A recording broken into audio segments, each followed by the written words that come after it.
하나님의 말씀 마태복음 16장 1절에서 12절까지 우리 한 절씩 교독합니다.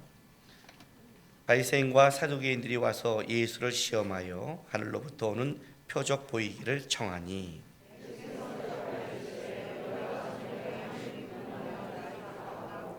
아침에 하늘이 붉고 흐리면 오르는 날이 굳겠다 하나니 너희가 날씨는 분별할 줄 알면서 시대의 표적은 분별할 수 없느냐.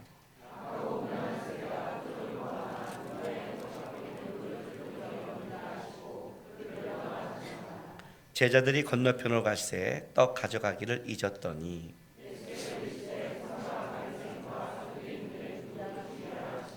제자들이 서로 논의하여 이르되 우리가 떡을 가져오지 아니하였더라 하거늘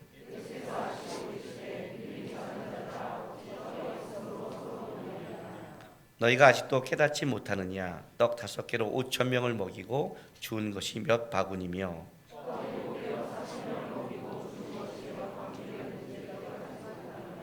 어찌 내 말하는 것이 떡에 관함이 아닌 줄을 깨닫지 못하느냐. 오직 바리새인과 사두개인들의 누룩을 주의하라 하시니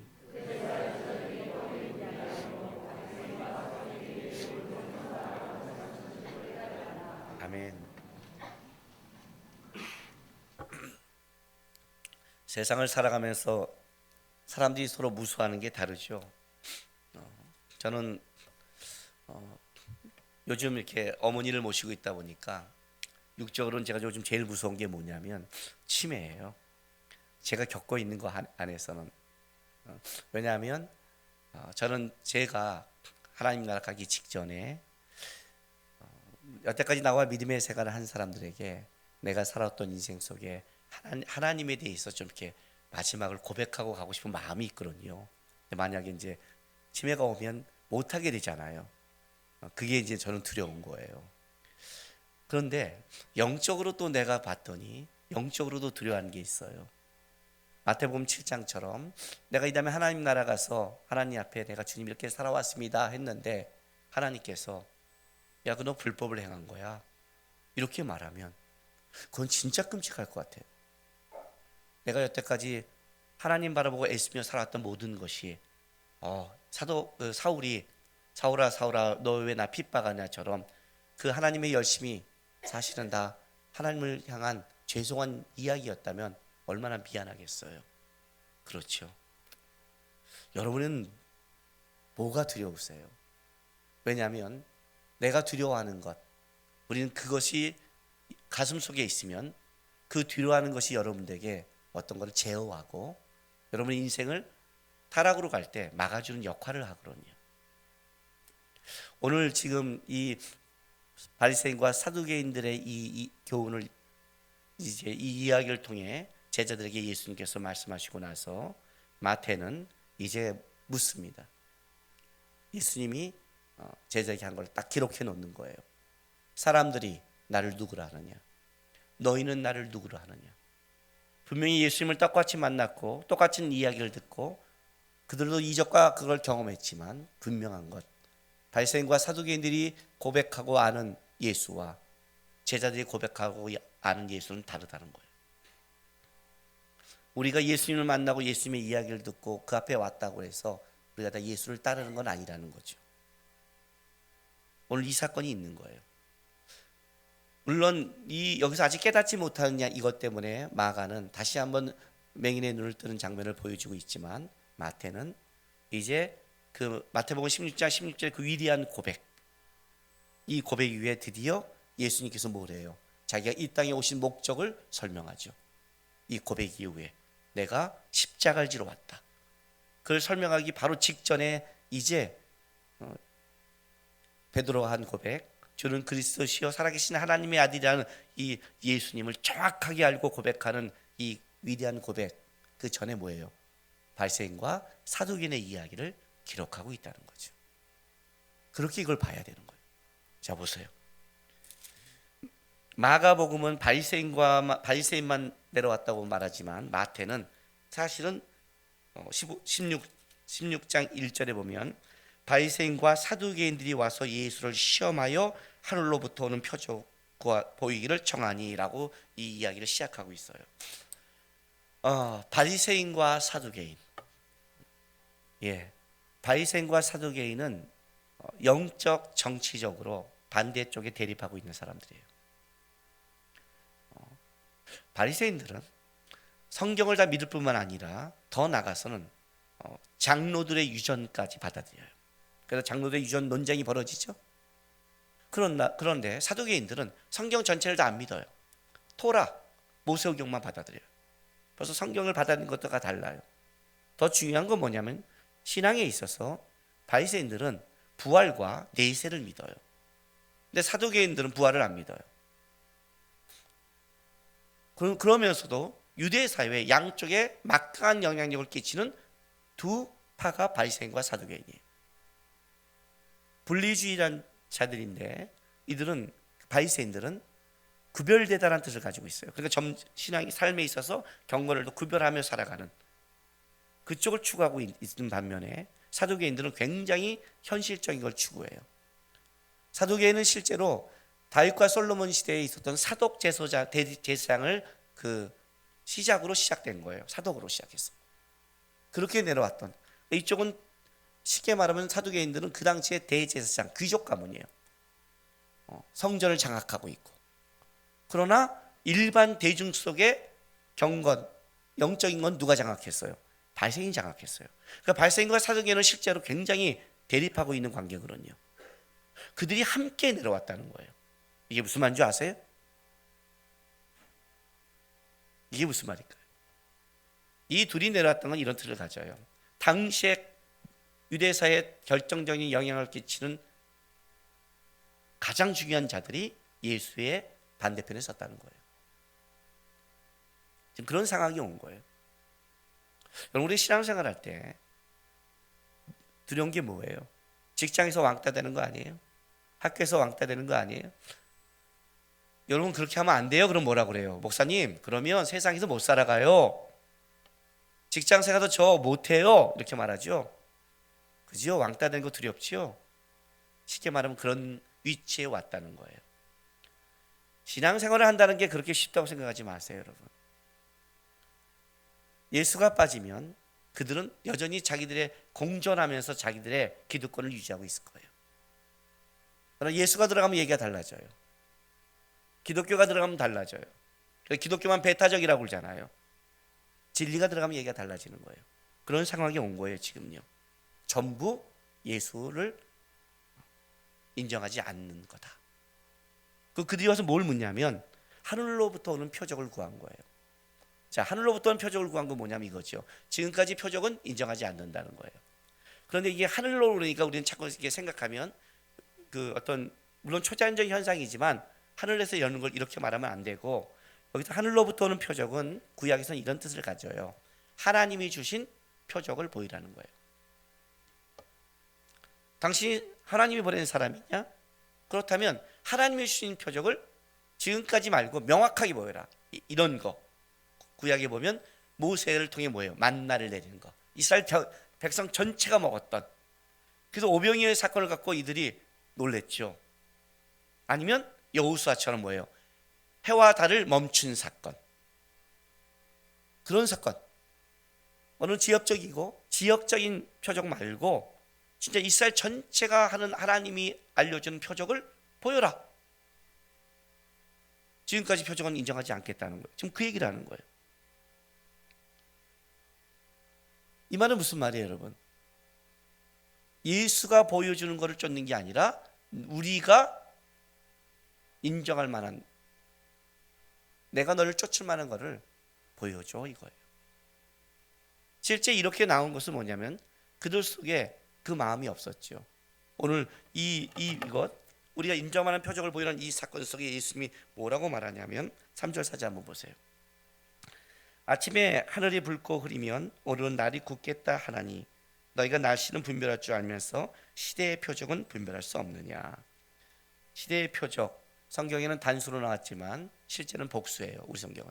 그러니까 수많은 시대의 표적들을 보여준 거죠. 분별할 수 없느냐. 그러면서 이렇게 말해요. 악하고 음란한 세대가 표적을 구하나 요나의 표적밖에는 보여줄 표적이 없느니라고 예수님이 답하세요. 이렇게 말하는 거죠. 하나님이 본 직접적인 표적을 보여줘 이렇게 말하는데 예수님은 뭐라고 말하냐면 악하고 음란한 세대가 표적을 구한다 이렇게 말해요. 그럼 이걸 말하는 거예요. 너희가 표적을 나에게 원한다고?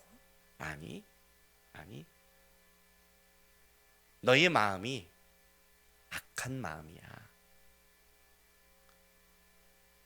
내가 수많은 시대의 표적들을 보여줬어. 어떻게 날씨를 보면서 그날의 날씨는 그렇게 잘, 어떻게 너의 인생 속을 보면서 너의 인생의 문제는 그렇게 잘 이해하면서, 그죠? 우리 알잖아요. 딱 가면 이렇게 하면 안 되겠구나. 펀드 열심히 하는 사람들은 알더라고요. 느낌을. 주식 열심히 하면 또 주식의 느낌을 알더라고요. 보는 사람들은. 부동산 열심히 하면 돌아가는 땅을 보면 알더라고요. 또 사람 잘 만나서 살아보면 알더라고요. 얘는 어때 이렇게 말하더라고요. 어떻게 너가 만나는 사람 속에 네 인생 속의 문제는 그렇게 잘 파악하면서 시대의 표적, 하나님이 주신 표적은, 그 수많은 표적들은 왜 모르니? 모르는 게 아니에요, 여러분.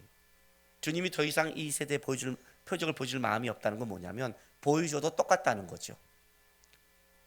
그러니까 못 보는 게 아니라 가려져 있는 거죠. 이게 참 재밌는 게 뭐냐면요, 우리 이 사람이 뭐기에 빠져 있으면 자기가 빠졌다는 걸 몰라요. 실수를 해요. 예를 들어서 내가 옷을 사고 싶어요. 예를 든 거예요. 요즘 목사님 옷 사고 싶다 그러면 안 돼요. 그러면 어떻게 돼요? 뭔 얘기를 하면 막 홈쇼핑을 보면 탁 나면 저 옷 봐라. 자기도 모르게 입이 톡톡 나와요. 사람들은 알아요. 자기가 뭐에 빠져 있으면 다른 사람에게 어떤 말을 하는지를 몰라요. 전 그런 경우 되게 많이 봤어요. 다른 사람에게 자기가 빠져 있는 거에 대해서는 거기에 빠져서 상대를 못 보고 얘기해요. 그 상대의 마음을 상하게 만들어요. 예를 왜 안 드는 줄 아세요? 들 게 너무 많아서 안 들고, 그 예를 들면 여러분이 가서 너야 이렇게 말할까 봐 안 드는 거예요. 지금 제가 이건 너무 많아요. 뭐 제가 이번 주 내내 봤으니까 꼭 알잖아요. 저 사람은 뭐에 약해, 저 사람은 뭐에 그래, 이러면 그 사람은 영락없이 그 문제에 걸리면 이상하게 그 얘기를 하느라고 사람을 못 봐요. 그게 얼마나 옳다 그르냐가 중요한 게 아니라 사람이 중요한 거거든요. 사람이. 예를 들면 제 앞에서는 어떤 얘기를 하면 안 돼요. 머리 얘기를 하면 안 되죠. 머리 얘기하면 안 되죠. 제 앞에서 뭐 헤어스타일 어떻고, 저한테 여러분 선물할 때 스프레이를 선물하면 안 되죠. 그건 선물이 아니라 모욕이죠. 그죠? 근데 꼭 만나서 인사하는 애가 꼭 그런 애가 있잖아요. 형님 머리 더 시원해 보이세요. 이렇게. 이런 건 뭐냐면 상대를 안 보는 거예요. 있어요, 이게요. 자기가 빠지면 가려져요. 바리새인과 사두개인들은 예수님의 것을 왜 못 봤을까요? 그들은 진리에 대해서 할 마음이 없는 거예요. 마음이 없어요, 여러분. 경험해 보지 않았어요? 어떤 사람이 이 얘기를 하는데 얼굴 딱 표정하는 순간에 아니구나. 얼굴에서 벌써 하지 마라. 그 표정, 수많은 표정들 못 봤어요. 마음이 없으면 안 들어요. 마음이 없으면. 악하고 음란한 새가 표적을 구한대요. 다른 말로 할게요. 이 표적은 초자연적 현상인데, 쉽게 말하면 하나님이 너에게 들려주고 보여준 것을 쫓을 마음이 아니라 악한 마음이 있는 자는 뭐예요? 자기 거를 본다는 거, 자기가 원하는 걸 쫓는다는 거예요. 바리새인과 사두개인들이 같이 왔어요. 왜요? 그들이 악한 마음에 하나가 된 거죠. 그들 마음에는 악한 마음이 하나 된 거예요. 그리고 예수님께 온 거예요. 예수님이 이렇게 말해요. 내가 보여줄 표적은 요나의 표적밖에 없다, 이렇게 말해요. 왜 요나의 표적일까요? BC 8세기, 다른 말로는 800년 전으로 올라가는, 지금부터 우리가 예언된 내가 여러분에게 들려줄 거는 이 성계밖에 없다는, 이게 너무 멀은 얘기 아니에요? 근데 왜 이 얘기했을까요? 요나가 물고기 뱃속에 3일 동안 있다가 나오는 사건을 예수님이 이제 뭘로 끌어가는 거예요? 예수의 십자가의 죽음과 부활로 끌어가죠. 이 얘기를 하는 거예요.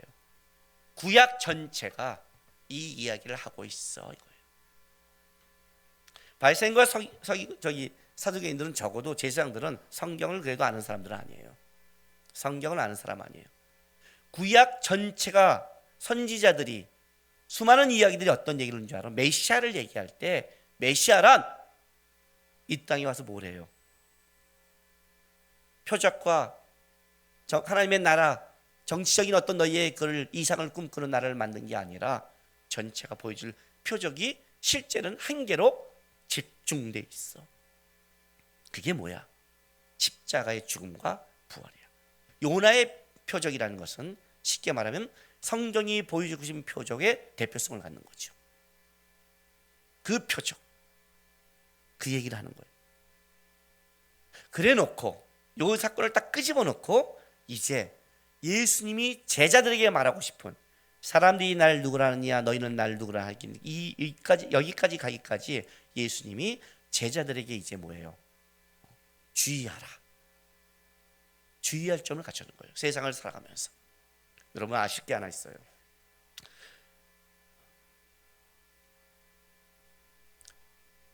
신앙생활에 있어서 가장 무서운 거는 타종교가 아니에요.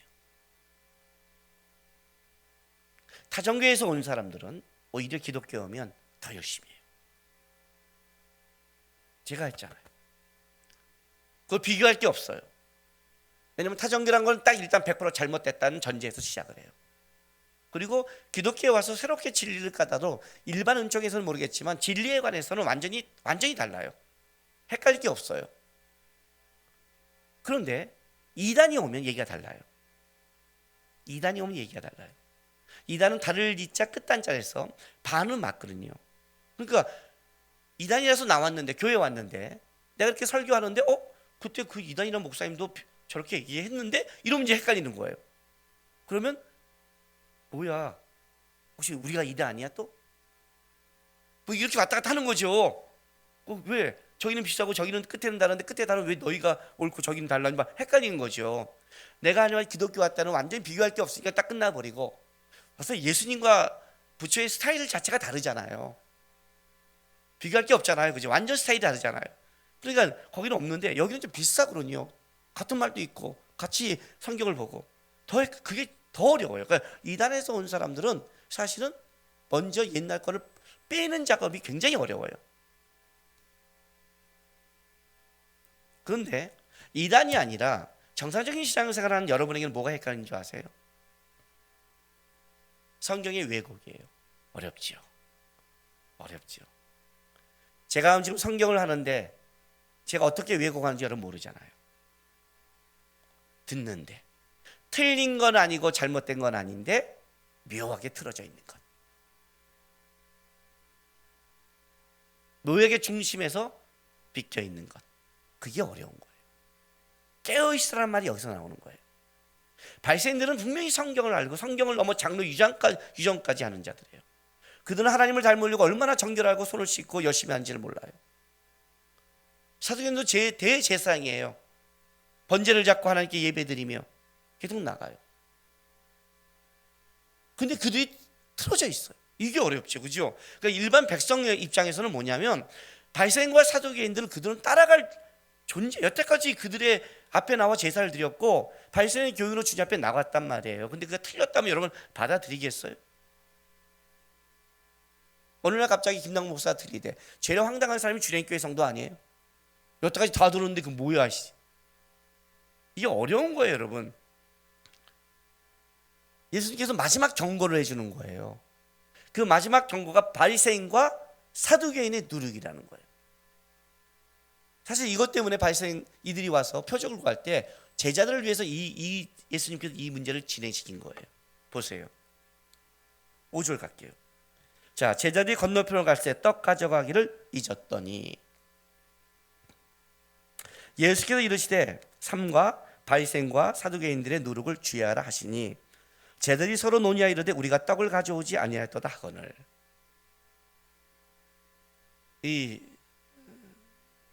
자기가 뭐에 빠져 있으면 그거밖에 안 보인다고 그랬죠. 7강줄이었거든요. 7강줄이가 보통 강줄이가 아니라고 했어요.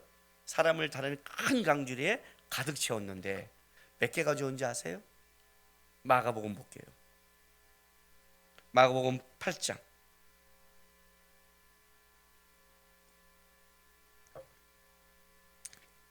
14절. 제자들이 떡 가죽을 잊었으며 배에 떡 한 개밖에 그들에게 없더라. 한 개. 예수께서 경과 이르시되 삼가 발센디의 누룩과 헤롯의 누룩을 취하라 하시니 제자들이 서로 수군거리기를 이는 우리에게 떡이 없음이로다 하거늘.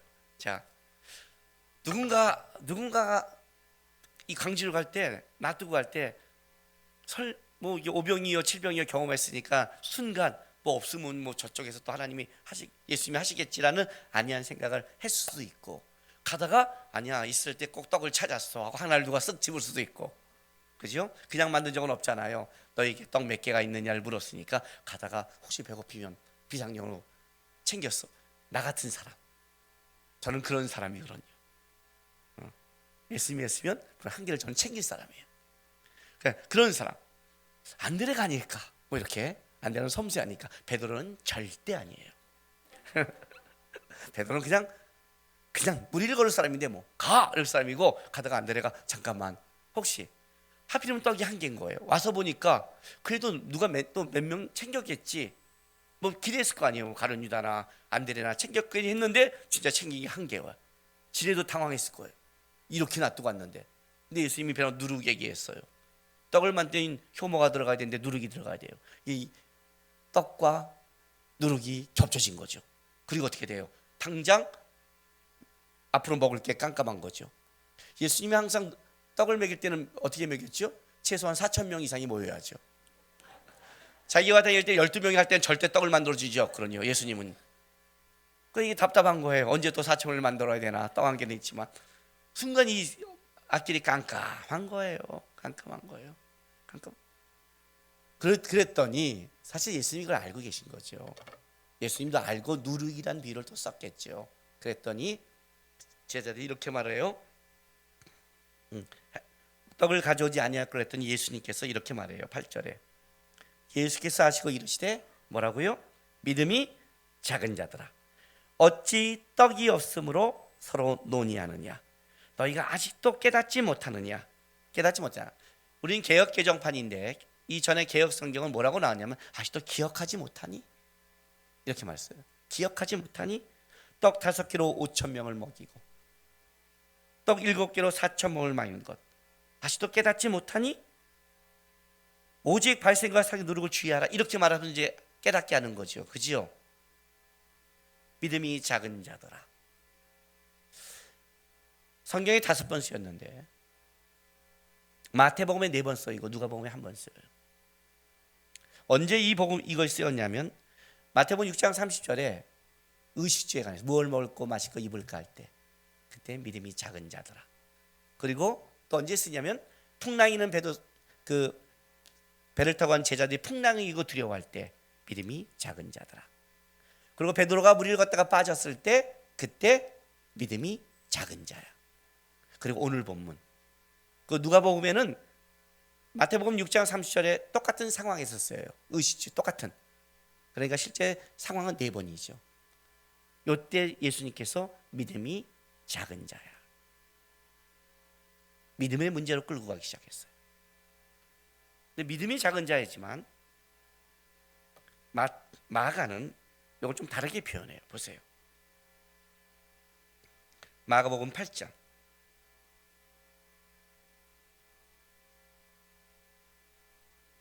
16절부터 읽어드릴게요. 제자들이 서로 수군거리기를 이는 우리에게 떡이 없음이라 하거늘 예수께서 아시고 이르시되 너희가 어찌 떡이 없음으로 수군거리느냐? 아직도 알지 못하며 깨닫지 못하느냐? 너희 뭐라고요? 마음이 둔하냐? 너희가 눈이 있어도 보지 못하며 귀가 있어도 듣지 못하냐? 또 기억하지 못하느냐? 여기서 나오죠. 왜 기억하지 못하니? 깨닫지 못하니? 왜? 마음이 둔했어.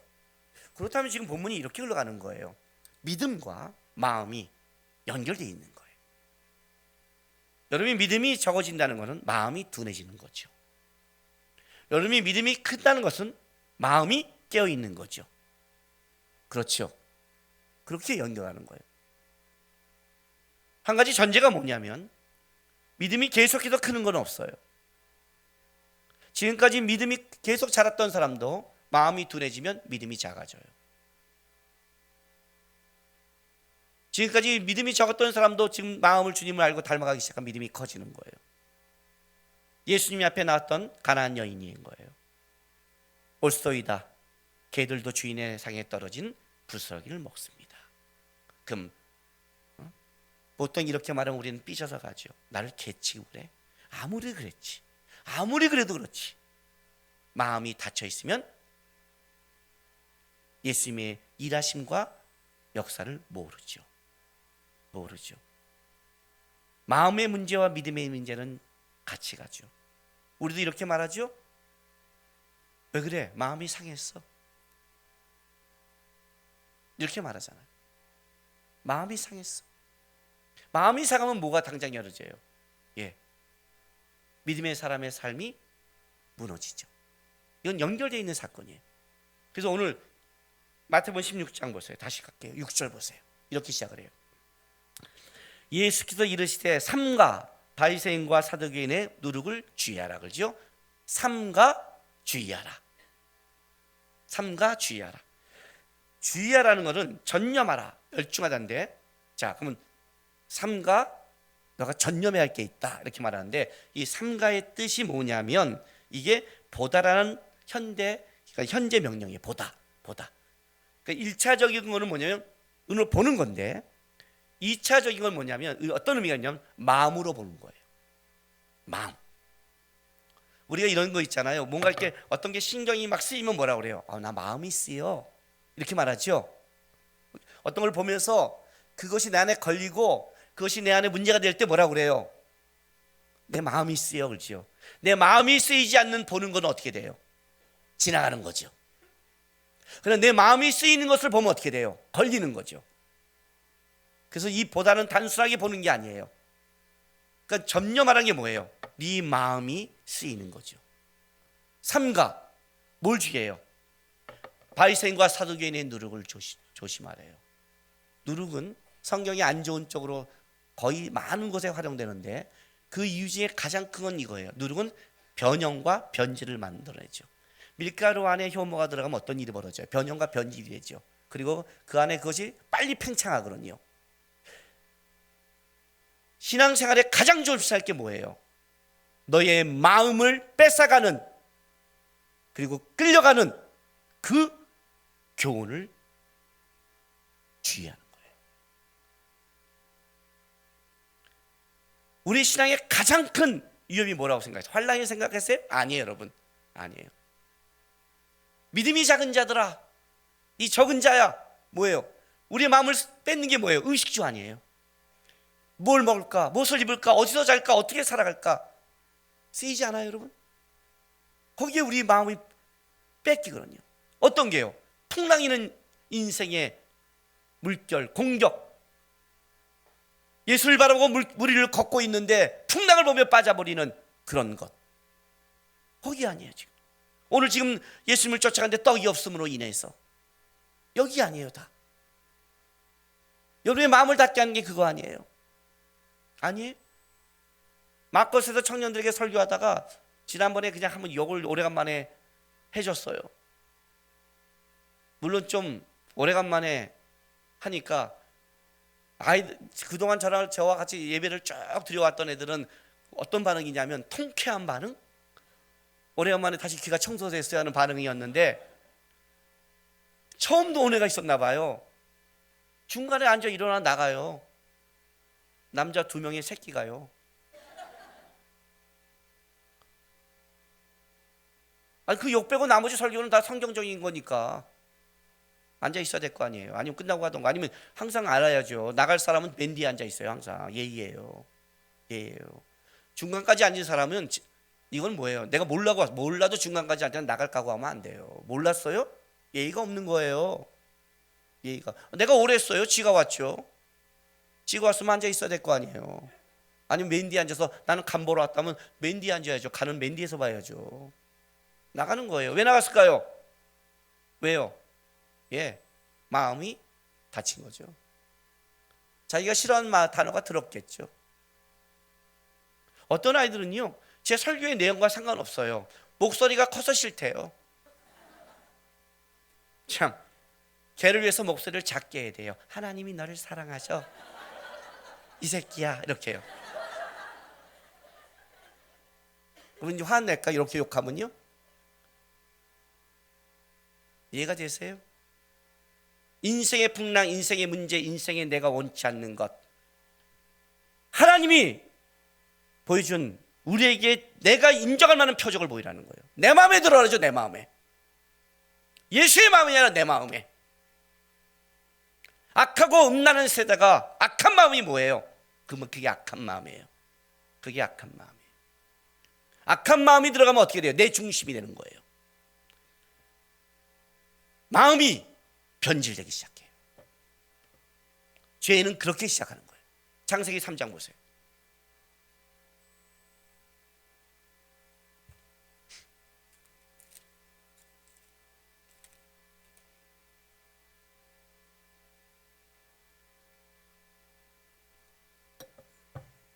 자, 3장 1절.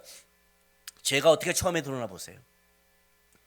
근데 뱀은 여호와 하나님이 지으신 들짐승 중에 가장 간교하니라. 뱀이 여자에게 물어 이르되 하나님이 참으로 너에게 동산 모든 나무의 열매를 먹지 말라 하시더냐? 여자가 뱀에게 말하되 동산 나무의 열매는 우리가 먹을 수 있으나 동산 중앙에 있는 나무의 열매는 하나님의 말씀에 너희는 먹지도 말고 만지도 말라 너희가 죽을까 하노라 하였느니라. 그죠? 정령 죽으리라 했잖아요. 언제 만지도는 언제 들어갔어요? 죽을까는 또 어디 갔어요? 그러니까 사단이 뭐라고 그래요? 결코 죽지 아니하리라. 사실 이게 논지가 이렇게 붙어야 되는 거예요. 논지가 정령 죽으리라 그랬습니다. 이렇게 딱 말하면 어떻게 돼요? 사단이 아니야 결코 안 죽어 그러면 이걸 설명하는 게 길어지는 거예요. 근데 사단이 탁 유혹할 때는 언제냐면, 여러분, 사단이 유혹할 때는 내가 유혹할 만한 때를 살아갈 때 그래요. 이해가 되세요? 사단은 기다릴 줄 알아요. 그냥 나타나지 않아요. 충만할 때는 나타나봤자 아무것도 안 먹힌 걸 알아요. 요즘 내가 이렇게 시험과 유혹과 마음이 이렇지? 예. 어떡하라고요? 주님께 집중할 때예요.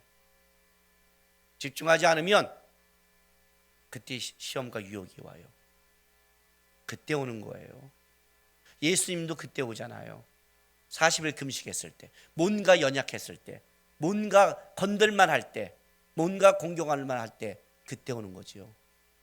마인드가 변질된 거예요. 마음인드가. 사단이 그냥 유혹한 게 아니라 벌써 하와의 속에 정령 하나님의 말씀이 먹으면 죽으리라는 이 말씀이 오랜 시간을 동하면서 보면서 약화되기 시작했어요. 만지도 말고 죽을까로 바뀐 거예요. 그러니 벌써 한 단계 자기가 와줬으니 한 단계만 더 놔둔 거죠. 사단은. 거기서 시작되는 거예요. 죄란 내 마음이 충만하지 못해. 성령 충만을 얘기했잖아요. 성령 충만이란 뭐예요? 방방 뜨는 걸 말하는 게 아니에요. 충만은 뭐예요? 가득 차다는 뜻이잖아요. 내 안에 하나님이 가득 차 있는 거예요. 꽉 차 있는데 뭐가 들어오겠어요? 낄 게 없잖아요. 유혹이. 유혹은 뭐예요? 빈틈이 생길 때 들어온 거 아니에요? 빈틈이. 그죠? 내가 지금 우리 아내를 너무너무 사랑해. 딴 여자는 아무것도 안 보여. 그러면 어떤 여자가 와도 어떻게 되겠어요? 유혹이 안 되죠. 그런데 요즘 문제가 생기고, 그래, 내가 이 여자는 왜 결혼했을까? 뭐 이러고 있는데 변화가, 그러면 틈이 생긴 만큼 어떤 일이 벌어져요. 거기에 사단이 유혹을 줄 수 있는 거죠. 그러니까 유혹이 왔다가 문제가 아니라 내가 뭐예요? 유혹을 이길 수 없는 틈을 가지고 있다가 문제죠. 구약 내내 성경부터 선지자부터 하나님이 메시아를 통한 표적을 보여줬는데, 수많은 표적들, 시대의 표적이라나 시대의 표적들을 분별할 수 없냐 그러잖아요. 그게 예수님 오는 시대뿐이겠어요? 성경 내내 선지자들이 살아간 시대 아니에요. 시대마다 아브라함을 통해서, 모세를 통해서, 사무엘을 통해서, 다윗을 통해서 하나님이 얼마나 많이 일해왔는데요. 성경을 보면 그 모든 시대 속에 하나님이 일한 표적을 네가 보는데 그걸 분별할 수 없어? 네 마음이 그게 없잖아. 네 마음이 거기 달랐잖아. 네 마음이 바뀐 거 아니야. 그러니 알아들 수 없지. 그 얘기를 하는 거지. 너의 마음을 뺏은 바리새인과 사두개인의 누룩을 조심해. 그게 너의 믿음을 작게 하고 너의 마음을 둔하게 하며 그게 예수를 못 바라보게 해. 그 얘기를 하는 거 아니에요 지금. 더 무서운 거 얘기해 줄까요? 창세기는 아주 살벌해요. 창세기 4장 보세요. 저는 성경 읽을 때 이 부분만 되면 이 뭐예요? 솜털이 서요. 머리에도 솜털이 있어요. 다 서요. 여러분 보기에는 항상 서 있는 것 같지만 그렇지 않아요. 보세요. 4장 6절. 여호와께서 가인에게 이르시되 내가 분하여 함은 어찌 됨이며 안색이 변하면 어찌 됨이냐. 내가 선을 행하면 어찌 낯을 들지 못하겠느냐. 선을 행하지 아니하면 죄가 문에 엎드려 있느니라. 죄가 너를 원하나 너는 죄를 다스릴지니라. 가인이 그의 아우 아벨에게 말하고 그들이 들에 있을 때 가인이 그의 아우 아벨을 쳐 죽이니라. 여호와께서 가인에게 이르되 내 아우 아벨이 어디 있느냐. 그가 이르되 내가 알지 못하나이다. 내가 내 아우를 지키는 자니까. 여러분 지금요 가인의 삶이 문제가 생겼어요. 하나님이 가인의 예물을 안 받았어요. 왜 안 받았어요? 재물에 문제가 있었어요? 아니죠. 지금 재물 얘기 하나님이 하지도 않는데 왜 재물을 끄집어내요? 재물 얘기가 아니에요. 너가 선을 행하지 않았으면 내가 왜 안 받겠니 이거예요. 선 무슨 말이에요? 일주일 동안 그렇게 개떡같이 네 마음대로 살아가고 와서 여기서 예배만 딱 드리면 내가 예배를 받아야 되는 거야? 너는 하나님이 안 두려워? 네 마음대로 사는 거야? 오늘 제가 읽은 시편 말씀 아니에요.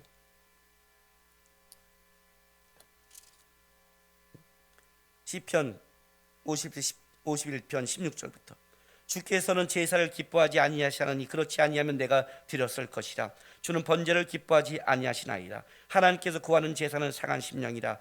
하나님이여 상하고 통회하는 마음을 주께서 멸시하지 아니하시이다. 이해세요? 상한 심령이라. 이 얘기하는 거 아니에요. 죄를 다스려 이 얘기해 줬어요. 누가요? 하나님이 직통계시로. 여러분 이 정도면 들어야 되는 거 아니에요? 목사님도 아니고 선지자도 아니고 하나님이 직통계시로 말해준 거 아니에요? 근데 어때요? 가인이 아벨을 들에 꼬셔갖고 죽여버려요. 그리고 하나님이 나타나요. 내 아우 아벨이 어디 있냐? 그러면 어떻게 돼요? 최소한 아담은 숨었잖아요. 그죠? 가인은 어떻게 돼요? 하나님을 딱 보고 당당하게 말해요. 내가 아우를 지키는 자예요. 하나님이 지키는 자잖아요. 뭐 하셨어요? 그 착하고 선을 행한다는 그 자식 내가 죽일 때 뭐 하셨어요? 무섭지 않아요? 하나님 앞에 마음이 바뀌면 무서워요. 여러분 마음을 바뀌면 사람이 문제가 아니고 환경과 사람은 핑계고요. 실제는 하나님께 도전하는 거예요. 우리가 나를 공격하는 사람을 통해서 내가 복받는 게 아니고 이 환경이 바뀌어서 복받는 게 아니에요. 하나님을 바라보고 살아가서 하나님이 아시기에 참는 거고, 하나님이 아신다면 하나님이 이 사람이 아니라도 다른 곳에 내 삶을, 하나님을 바라보는 자를 결코 멸시하지 않고 그런 걸 믿기에 우리가 참고 선을 행하려고 애쓰는 거죠. 저 사람이 계속 악해도 우리가 참는 것은 뭐냐면 그 사람을 보는 게 아니라 하나님을 보는 거죠. 그렇지 않아요? 하나님 때문에 우리가 그러잖아요. 내가 예수님 때문에 참어. 정답이죠. 그게 정답이죠. 근데 무섭잖아요. 하나님 앞에 눈 딱 떼고 하는 말이에요. 내가 아우를 지키는 자예요. 당신 제물 드린 그 아벨 죽었어요. 이제 누구 제물 받으실래요? 나밖에 없죠. 무서운 거예요, 여러분. 마음이 닿지만 하나님께도 눈을 부라리고 덤빌 수 있어요. 바리새인과 서기관들이, 사두개인들이 뭐라고 그래요? 악하고 음란한 세대가 악한 마음을 가지고 자기가 원하는 하나님들마저 조종하려는 그런 자들이니까 똑같이 예수 앞에 나와, 메시 앞에 나와 뭐라고 그래요? 표적을 구하러 가는 거예요. 너의 마음을 뺏어간 이 무서운 두루, 이거에 마음이 둔해지기 시작하면 믿음이 작아져. 왜 깨닫지 못하니? 떡에 관한 문제가 아니죠. 세상에 관한 문제가 아니죠. 관계의 문제가 아니죠. 건강의 문제가 아니죠. 직장의 문제가 아니죠. 왜 그거예요? 왜 그걸로 마음이 둔해지세요? 아니죠. 살아계신 하나님에 관한 문제죠. 하나님은 여전히 살아계시잖아요. 하나님 여전히 끌어가시잖아요. 하나님은 여전히 세상 끝날까지 역사 속에서 주권자요 섭리자요 왕이잖아요. 아니에요? 사람들은 예수를 선지자요 다른 사람은 말하지만 너희는 아니잖아요. 우리는 아니잖아요. 우리는 그리스도잖아요. 살아계신 하나님의 아들이잖아요. 이걸 주의하는 거예요. 우리 인생의 가장 중요한 건 세상 게 아니에요. 믿음을 뺏어가는 걸 주의해야 돼요. 마음을 뺏어가는 걸 주의해야 된단 말이에요. 그게 신앙이에요. 여러분, 우리가요 하나님의 은혜를 입었다 이렇게 말을 하죠. 은혜를 입었다는 게 뭔지 아세요? 은혜 아니면 살 수 없어요. 하나님 은혜가 필요해요. 이게 뭐예요? 은혜를 구한다는 건 이런 뜻이에요. 하나님 아니면 안 됩니다. 하나님 아니면 어떤 것도 이룰 수 없다. 그게 은혜예요. 그래서 은혜를 구하는 자에게는 한 가지 갖고 있는 모습이 하나 있어요. 그 모습이 뭐냐면 내가 갖고 내가 살아가고 내가 이루었던 것, 내가 갖고 있는 이런 건 아무것도 아님을 알게 돼요.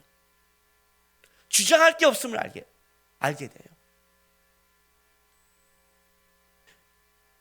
내가 잘된 게 아니라 하나님의 도움으로 잘된 걸 알아요. 내가 훌륭한 게 아니라 하나님의 은혜로 훌륭해진 걸 알아요. 그래서 은혜를 아는 자는 어떠냐면 하나님에 대한 경외감과 두려움이 있어요. 그게 상한 심령이에요. 그게 상한 심령이에요.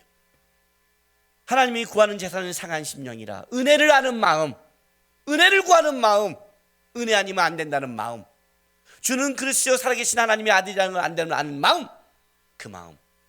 그 마음을 얘기하고 있는 거예요. 그걸 뺏어가는 교훈과 누룩을 조심하라는 거예요. 그걸 뺏어가는 것. 제가 영적 전투 가질 때 이렇게 가졌어요. 사단이 우리들에게 생각을 주고 하나님도 생각을 주고 내 생각도 있고 수많은 공격이 있을 때 어떻게 그러면 신앙생활의 방향을 잡아야 될 것인가? 어떤 게 옳고 그른가? 왜냐하면 수많은 교훈이 들어올 때는 뭐가 옳은지를 모르거든요. 다 거기에는 합리적인 게 있으니까. 가장 무서운 죄는 합리적인 죄니까. 그죠? 40을 굶었으니까 돌이 떡이 되게 하라. 합리적이잖아요. 그때 우리가 이제 흔들리죠. 왜? 근거가 있으니까. 그때 어떻게 할 것인가? 그때 제가 우리 교회 개척할 때 얘기를 해줬어요. 성도 4명, 5명, 10명 안 될 때 마포에 있는 어린이집 2층에서 학원에서 어린이 의자 앉혀놓고 예배 드릴 때 놀라운 게 뭔지 아세요? 누가 늦잠 자고 예배를 30분 늦으면 30분 늦은 게 서로가 다 알아요. 1층부터 계단에 발조가 돼요. 또박 지금 들어오고 있다. 30분 늦었구나. 그리고 누군지 알아요. 성도가 너무 적어서. 예배 시작할 때 벌써 한 명이 안 왔잖아요. 얘구나. 벌써 다 광고하고 들어와요. 한 명이 그때 성도가 이런 고백을 했어요. 문 앞에 딱 왔는데 늦잠 잤는데 들어가기 민망하대요. 예배 방해될 것 같고 또박 계단 소리가 또 다 들리거든요. 드르륵 문 열고 앉고 다 방해하고 예배 설교 중간 정도 끝난 것 같은데 지금 같이 제 설교 알잖아요. 반 정도 안 들으면 뒤에 이해하지 못하는 거. 그래서 제 설교는 따라와야 되잖아요. 그러니 가지 말까. 괜히 그냥 이런데 그래 그냥 집에 가서 자고 아파서 못 왔다고 그러고 다음 주에 일찍 오자. 그런 마음. 그때 사단은 이렇게 말한다는 거죠. 야 정신 차려. 지금 개척하고 교인 7, 8명이야. 알아? 너 하나 빠진 게 교인 지금 몇 명 빠진 줄 알아? 10,000명 교회 2, 3천 명 빠진 거야. 얼마나 지금 난리 난 줄 알아? 돌아가. 개인 예배 방해하지 말고. 그리고 다음 주에 일찍 와. 그렇게 말한다는 거죠. 사실 근거로. 맞죠? 방해하는 겁니다. 근데 하나님은 이렇게 말해요. 하나님은 들어가. 대가리 숙이고 들어가. 찍소리 말고 들어. 김동 목사가 지랄해? 입 닥치고 들어. 그날 밤에 김남국 목사 너무 지랄하면 그날 밤에 내가 김남국 목사 만나서 내가 지랄할게. 너는 들어가. 무슨 말인지 몰라도 들어가. 김남국 목사 말 들어왔어? 나 만나러 온 거 아니야? 나 만나러 온 거 아니야? 들어가. 앉아. 하나님은 잘했다고 똑같이 말하지 않아요. 똑같은 사실을 근거로 우리 모두에게 얘기해요. 세상적 교훈도 근거가 있고 사실이 있어요. 합리적인 게 있어요. 그러나 한 가지 아셔야 돼요. 사단이 원하는 것은 하나님과 멀리 가게 하는 거예요. 하나님이 원하는 것은 가까이 오는 거예요.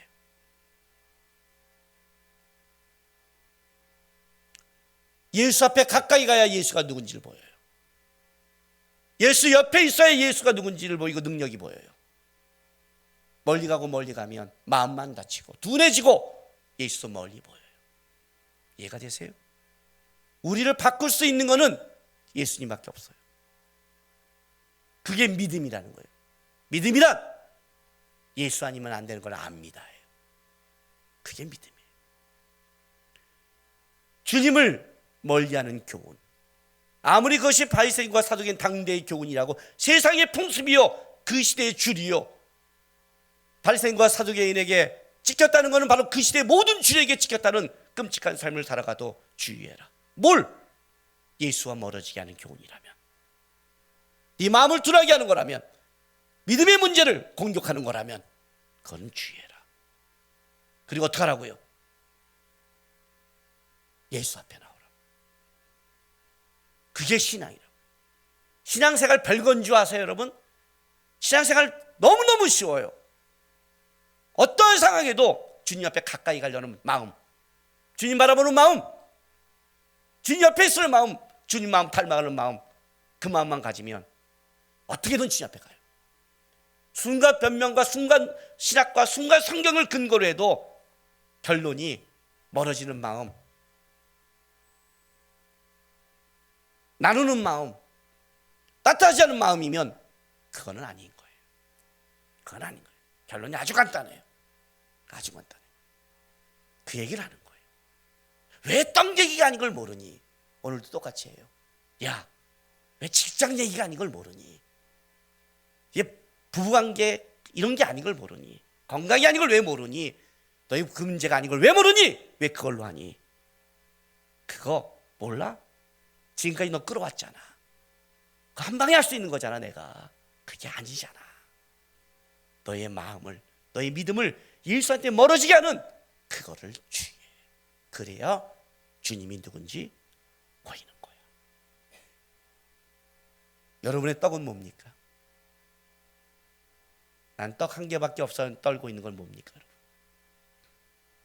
그 얘기가 아닙니다. 내려놓으시고 여러분의 주인 되시고 끌어가시는 예수님 바라보시면서 예수님 앞에 가까우시고 예수님을 더 분명히 보시고 예수님 함께 가는 여러분 되시기를 바랍니다. 기도합시다.